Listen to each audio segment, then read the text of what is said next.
Listen, let me tell you something real. If he is on your mind every single day, that ain't random. People love to say, just forget him, like feelings got an on-off switch. But the truth is, connection don't work like that. When somebody lives in your mind daily, something was real, something happened. Energy was exchanged, moments were shared, and whether y'all talk right now or not, that impact doesn't disappear. Listen, energy between two people never disappears. It just changes form. That's something most people don't understand until they experience distance. You can stop talking to someone, you can stop seeing them, you can even try to distract yourself, but the emotional energy that was created doesn't vanish like smoke. It shifts. It moves from conversations into thoughts. It moves from presence into memory. And when he is on your mind every day, that energy is still active. See, people think connection is only real when two people are interacting, when there are messages, calls, plans. But real connection goes deeper than activity. Real connection leaves an imprint. It's like footprints in wet cement. Once they're there, you can't pretend nothing happened. You may walk away, life may move forward, but the mark exists. That's why you keep thinking about him. Because energy doesn't need permission to stay alive.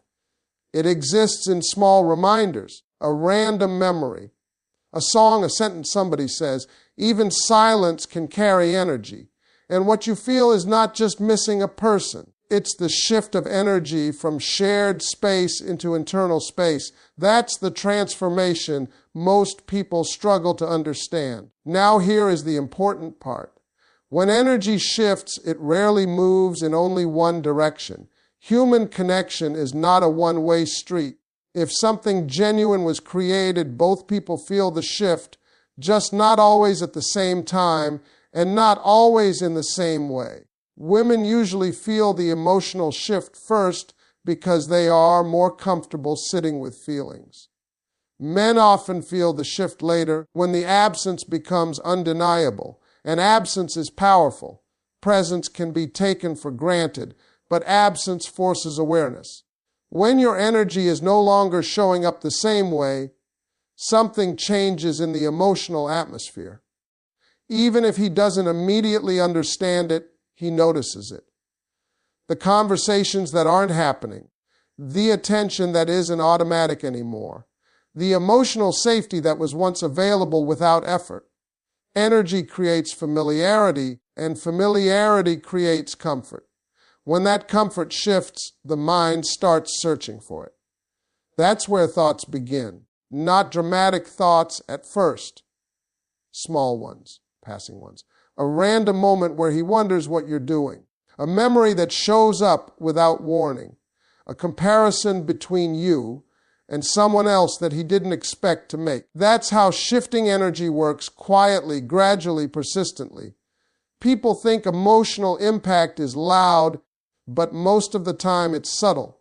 It's felt in pauses, in moments when distraction stops working, in the quiet parts of the day when the mind doesn't have noise to hide behind. Energy shows up strongest in silence because silence removes resistance.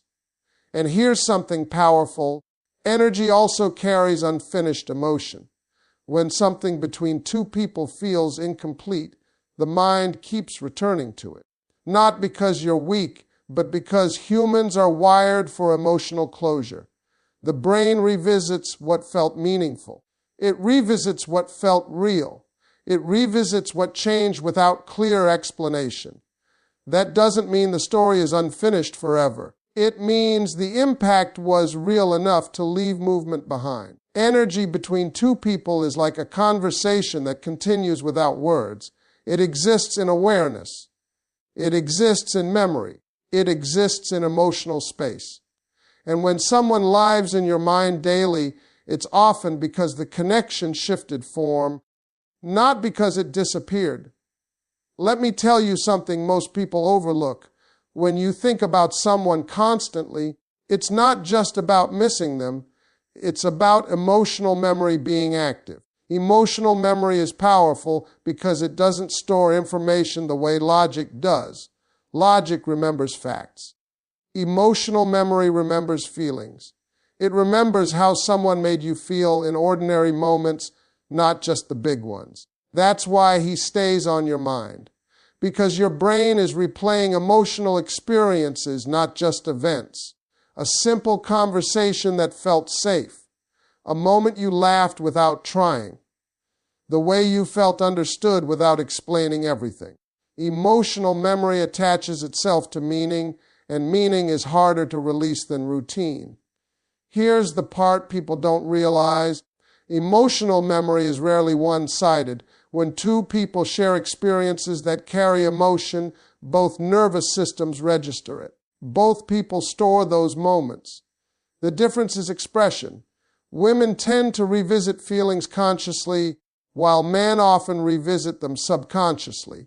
That means he might not sit down and say, "I miss her," but his mind still revisits what he felt with you. Memory doesn't need intention to activate. A smell can trigger it, a place, a situation that feels familiar. Even meeting someone new can activate emotional memory because comparison happens automatically. The brain looks for reference points. It asks, "Have I felt this before?" And when something was meaningful, that reference often leads back to you. That's how emotional memory keeps someone present without physical contact. Another important truth is that emotional memory strengthens with distance, not always with time spent together. When you're constantly around someone, experiences blend into routine. But when distance happens, the mind starts highlighting what mattered. It edits, it focuses, it replays specific moments instead of everyday noise. Distance creates emotional clarity. So while you think about him every day, he may also be experiencing flashes of emotional recall, moments that surface unexpectedly. Not always strong enough for immediate action, but strong enough to create awareness, strong enough to create curiosity, strong enough to interrupt distraction. And interruption is where realization begins. Men often understand feelings through memory, not conversation. They remember how they felt when they were with you, and that feeling becomes the evidence. If the emotional experience was positive, safe, exciting, or meaningful, memory keeps returning to it because the brain is wired to seek familiar emotional rewards. This doesn't mean he is constantly sitting there thinking deeply every minute. Emotional memory works in waves. Some days it's quiet. Some days it's strong. Some moments feel random. But repetition is important. When memories return more than once, the mind starts assigning importance. Importance creates emotional weight. And emotional weight is hard to ignore forever. That's why people suddenly reach out after time. Not because feelings appeared out of nowhere, but because emotional memory stayed active long enough to be acknowledged. Memory keeps reminding the mind this mattered. Another thing about emotional memory is that it resists replacement. New experiences don't immediately erase old meaningful ones. The brain compares before it replaces. It evaluates before it releases. That process takes time, especially when the original connection felt genuine. So if he crosses your mind daily, it often means emotional memory is still processing, not stuck processing. The mind revisits meaningful emotional experiences until they are understood, accepted, or replaced by something equally real. Distance does something powerful that presence often hides. It creates realization and curiosity. When someone is always there, the mind relaxes, it assumes continuity, it believes access will remain. But the moment distance appears, certainty disappears with it, and where certainty used to live, curiosity begins to grow. Curiosity is one of the strongest emotional triggers in human psychology.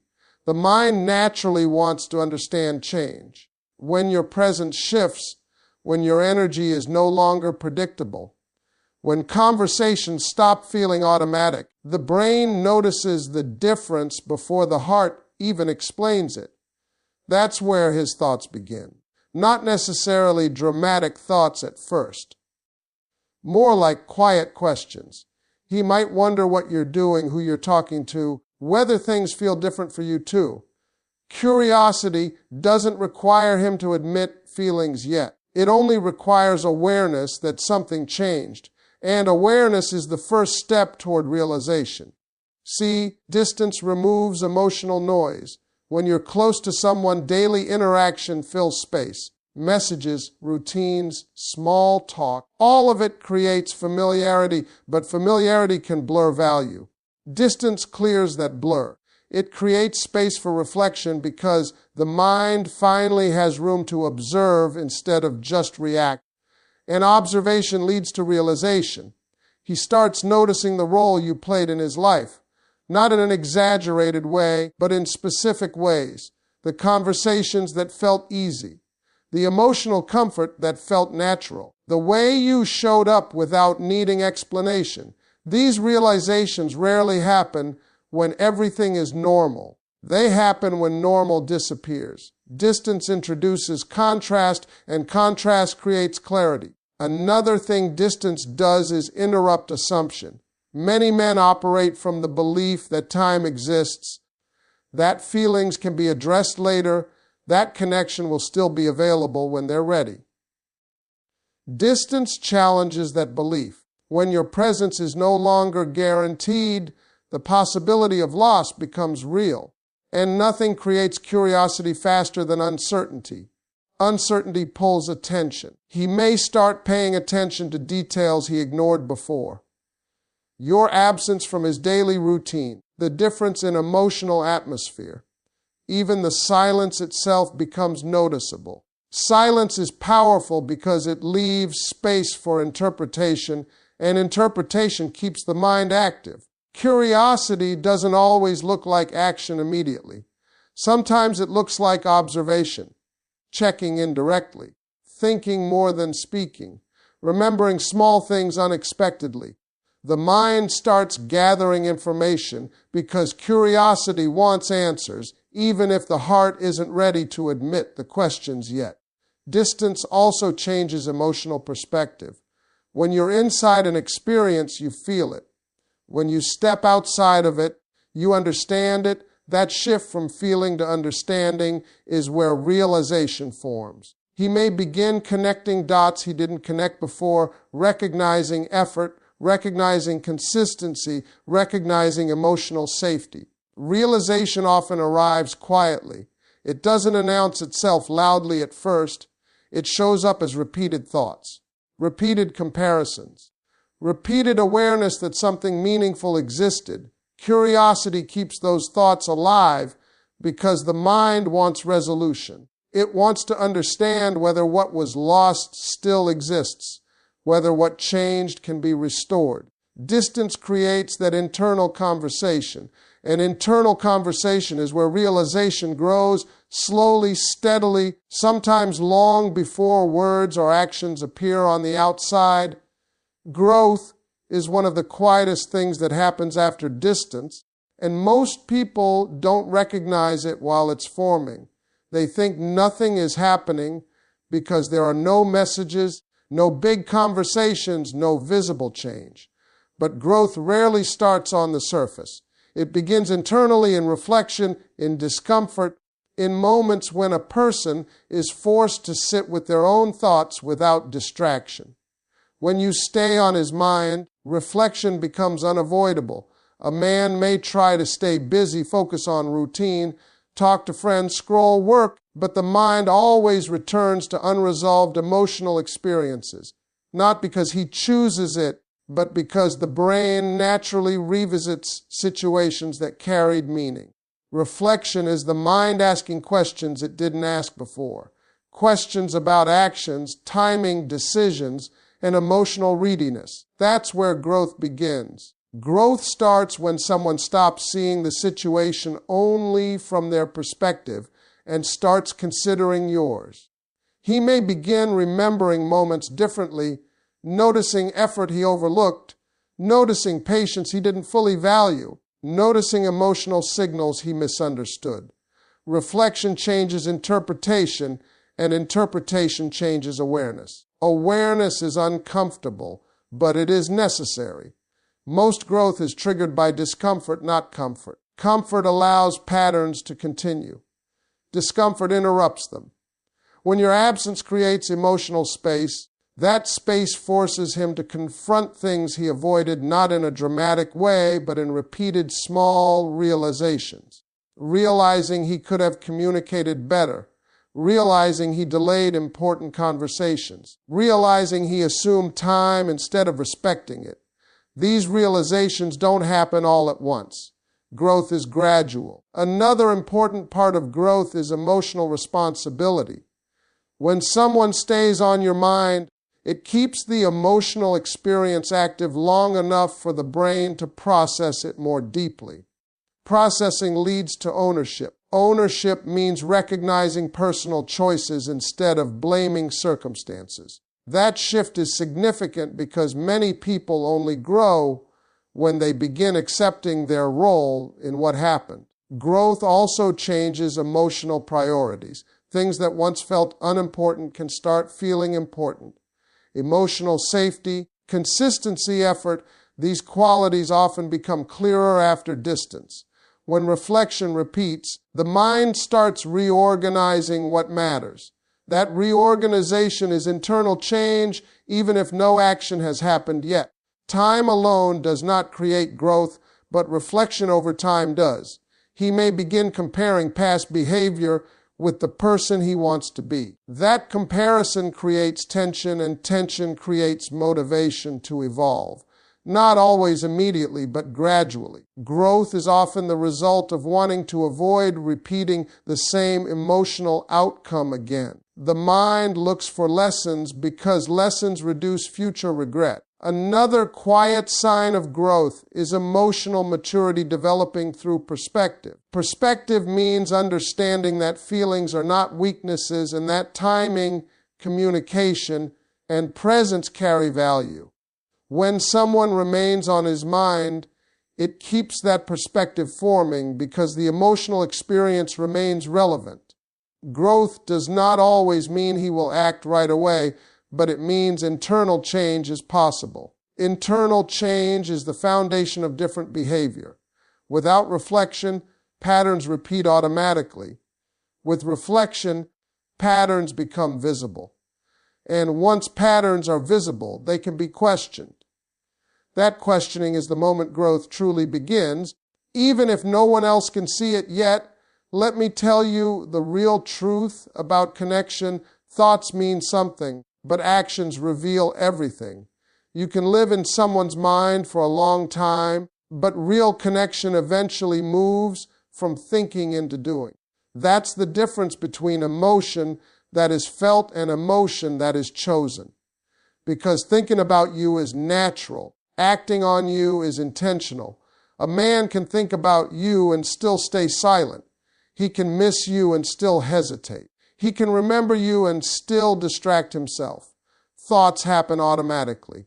Actions require courage. And true connection always reaches the point where courage becomes necessary. That's where truth lies. People confuse mental presence with emotional commitment. Just because you are on his mind does not automatically mean he is ready to show up. Readiness is proven through behavior, through effort, through movement. Connection that is real doesn't stay trapped inside someone forever. It creates pressure to express itself. Pressure is important. When a connection is genuine, silence eventually becomes uncomfortable. The mind keeps returning to the same person, the same memories, the same unfinished emotional experience. Over time, that repetition creates internal tension, and tension pushes decisions. Either he moves toward you or he consciously moves away, but he cannot stay unaware forever because awareness demands response. True connection is not proven by nostalgia. It is proven by consistency. Anyone can remember you during lonely moments. Anyone can feel something when life gets quiet. But real connection shows itself in effort when it would be easier not to try. Effort is the language of seriousness. That's the part many people avoid accepting. A man may feel deeply, but depth without action creates confusion. You feel the connection, you sense the bond, you notice the energy, but without visible behavior, you are left interpreting thoughts you cannot see. That is why actions matter. They remove guessing. They replace imagination with evidence. Evidence creates clarity. If the connection is real, he begins finding ways to move closer to it. Not perfectly, not dramatically every time, but intentionally. A message that has meaning. A conversation that goes deeper than surface level. A willingness to address what was avoided before. These are not random behaviors. They are signs that thoughts have turned into decisions. Decision is the turning point. Another truth about real connection is that it changes priority.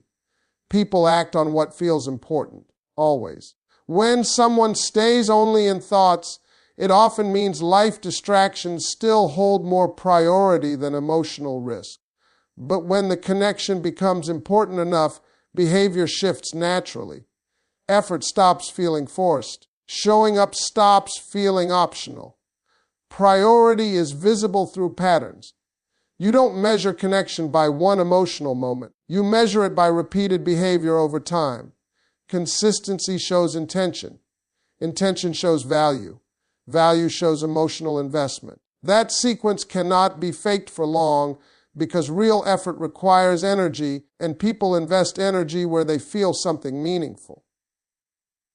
True connection also creates responsibility. Responsibility means recognizing that feelings are not enough on their own. It means understanding that presence matters, communication matters, timing matters. When someone reaches that level of awareness, their behavior reflects it. They stop relying only on internal emotion and start expressing external action. That shift is maturity. Sometimes a man needs time to reach that point. Thoughts come first. Reflection follows. Awareness grows. But eventually there is a moment where he understands that thinking about you is no longer enough to satisfy what he feels. That realization creates movement. Movement is the natural outcome of connection that is both real and acknowledged. And here is something powerful. Real connection does not require perfect action, but it does require visible action. Small steps still count. Honest conversation counts. Effort to reconnect counts. What matters is direction. Movement toward you shows alignment between thoughts and behavior. Because alignment is the clearest sign of truth. When what he feels, what he thinks, and what he does start matching, that is real connection showing itself in the only way that cannot be misunderstood: action.